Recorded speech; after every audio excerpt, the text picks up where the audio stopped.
سلام دوستان، امیدوارم که حال همگی خوب باشه. من درسا هستم. امروز اومدیم با یک ویدیو در ارتباط با نکات مهاجرتی که تا الان هیچ کس به شما نگفته. پس تا ادامه ویدیو با من همراه باشید. خب دوستان، یکی از مهمترین سوالاتی که ذهن بچه ها رو همیشه درگیر کرده به خودش این هستش که اولین قدم برای مهاجرت ما باید چی کار بکنیم؟ از کجا شروع بکنیم؟ ببینید دوستان، شما برای مهاجرت اولین چیز و اولین قدمی که باید بردارید یادگیری زبان هستش. بر فرض مثال، اگر که قراره به کشور ترکیه برید، شما باید زبان ترکی رو یاد بگیرید. اگر قراره اسپانیا برید، زبان اسپانیایی. و هر کشوری لازمش یادگیری زبان اون کشور هستش.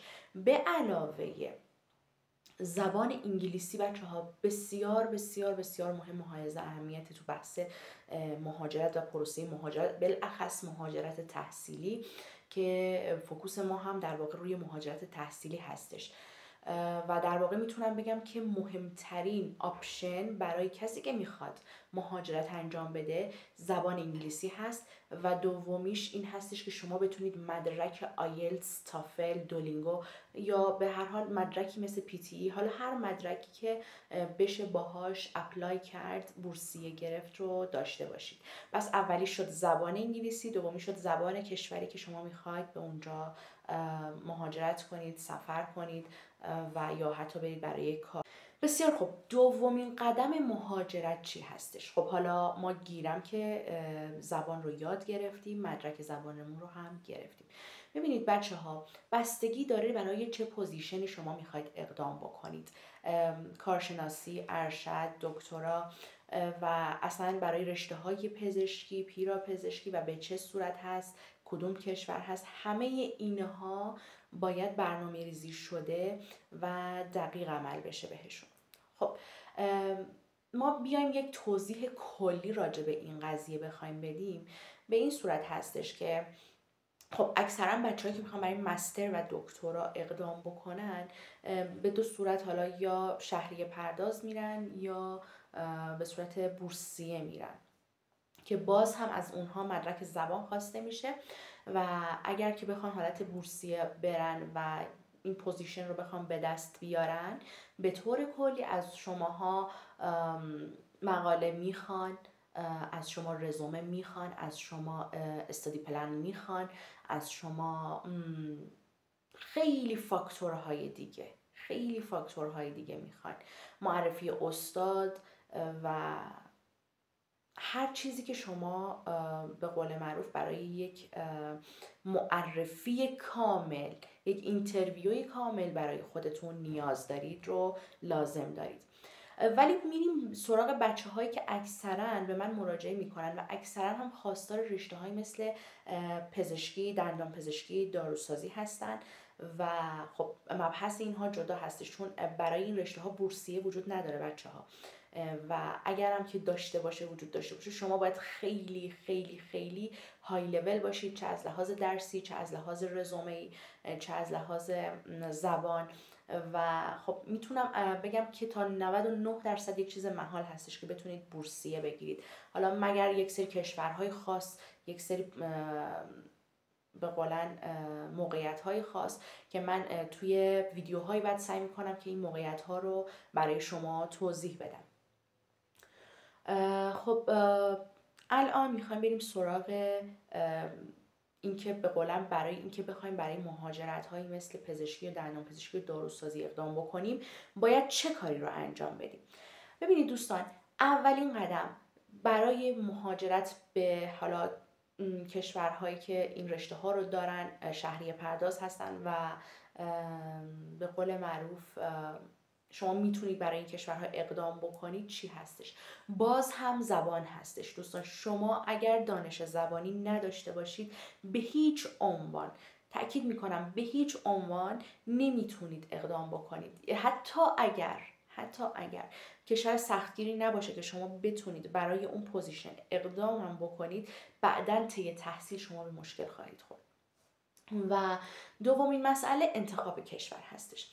انتخاب کشور بچه خیلی مهم هستش، بالاخص برای حالا رشته‌ای که شما میخواین برین و حالا هدفتون از رفتن اصلا چی هستش. خیلی ها یک مهاجرت کوتاه مدت میخوان برن که بعد برگردن به ایران و خب خیلی ها هم میخوان که مهاجرت کنن به یک کشور خارجی و اصلا براشون مهم نیستش که دانشگاهی که دارن میرن تایید ایران باشه نباشه، چون هدفشون یک کشور دیگه هستش.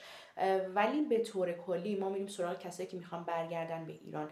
بچه‌ها شمایی که میخواید برگردین به ایران تحت هیچ شرایطی سعی کنید دانشگاهی که غیر تایید هست رو انتخاب نکنید بچه‌ها، چون که خب درسته که وزارت بهداشت یک سری مراحلی قرار داده که شما بتونید برگردید مدارکتون رو معادل سازی بکنید، ولی این راه حل خیلی خیلی سخته. بر فرض مثال وزارت بهداشت گفته شما باید یکی از آزمون‌های کشورهای مثل آمریکا، کانادا، استرالیا یا انگلیس رو قبول کنید. خب کسی که بتونه این آزمون‌ها رو قبول بشه بچه‌ها چرا باید برگرده ایران؟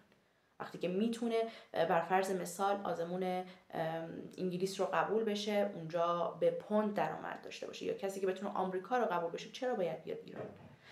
پس یک چیز محال در واقع گذاشتن واسه بچه‌ها که فقط به قول معروف یک جوری به قول معروف اعتراض بچه‌ها رو سرکوب بکنن نسبت به این قضیه که بچه‌ها مدام مثلا دارن میرن میگن که ما یک راه حل برای برگشت میخوایم. پس دلتون رو به دانشگاه‌های غیر تایید خوش نکنید دوستان.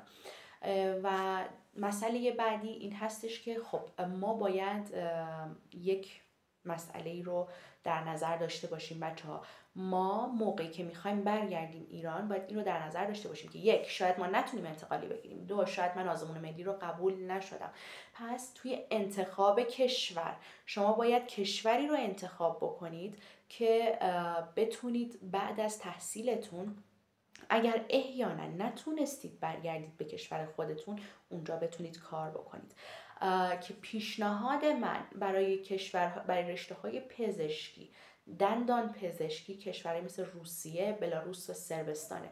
ترکیه و چین رو اصلا پیشنهاد نمی‌کنم، بالاخص چین حالا مخصوصا برای رشته‌های پزشکی دندان و دارو. دوستان ببینید چین کشوریه که نه اقامت میده نه اجازه کار میده واسه این رشته ها، مگر اینکه شما بتونید بالاترین سطح زبان چینی رو مدرکش رو بگیرید و حالا یک سری پروسه های خیلی طولانی رو داره که بتونید طی بکنید و اونجا بخواید مشغول به کار بشید که اصلا یک چیز محالی هستش. و ترکیه بچه ها برای دامپزشکی، داروسازی، دندان پزشکی به هیچ عنوان اجازه کار به خارجی نمیده، مگر اینکه شما 400,000 دلار به قول سرمایه گذاری بخواید بکنید، خونه بخرید اونجا مقیم بشید، یا اینکه مقطع تخصص رو بگذرونید. حالا توی رشته‌ای مثل دندون پزشکی شما باید تخصص و فوق تخصص داشته باشید که اونم تو مراکز خصوصی به شما اجازه کار بدن. پس این رشته ها رو سعی کنید تو این کشورها نخونید. پس شد برای کشورهای برای دندون پزشکی، داروسازی و پزشکی چه کشوری رو من پیشنهاد میکنم؟ صربستان، روسیه، پاکستان، هند. اینها کشورهایی هستن که شما میتونید اونجا کار کنید و سابقه کاری برای مهاجرت بعدتون به دست بیارید. چون ببینید بچه ها این رشته هاییه که با جون انسان ها سر کار داره و طبق سیستم جهانی شما هر جایی که بخواید برید، بالاخص برای پزشکی و دندان پزشکی و حالا پیراپزشکی یک سری هاشون از شما سابقه کار میخوان، چه برای ادامه تحصیل تخصصتون چه برای مبحث کار از شما یک سابقه کار میخوان. بر فرض مثال تا سال گذشته عمان 2 الی 3 سال سابقه کار میخواست، ولی مثل این که اینو به 10 سال افزایش داده. پس شما باید فکر این قضیه رو هم بکنید. و مورد بعدی بحث هزینه ها هستش دوستان. خب وقتی که کشور اروپایی مثل صربستان میاد پزشکیش رو با سالانه 5,000 یورو در اختیار تو قرار میده، چرا تو باید بری توی کشوری مثل ترکیه سالانه 20,000 دلار 30,000 دلار برای دانشگاه خصوصی هزینه بکنی؟ واقعا من این قضیه رو درک نمی کنم، نمی فهمم دوستان. درسته که حالا ممکنه که رنکینگ دانشگاه ها با هم دیگه متفاوت باشه، سطح علمیشون متفاوت باشه، ولی اینو بدونید بچه ها، واقعا یک سری از رشته ها ارزش سرمایه گذاری دیگه ندارن، که من توی ویدیوی بعدی میخوام راجع به این رشته ها صحبت بکنم که ما چه رشته ای رو بخونیم که بعد از مهاجرتمون به مشکل بر نخوریم. مهاجرت آسون نیست، اما هر قدمی که شما برمیدارید شما رو یک قدم به رویاهاتون نزدیکتر میکنه. امیدوارم که پیروز و موفق باشید. لایک و سابسکرایب یادتون نره. تا دیدار بعدی، بدرود.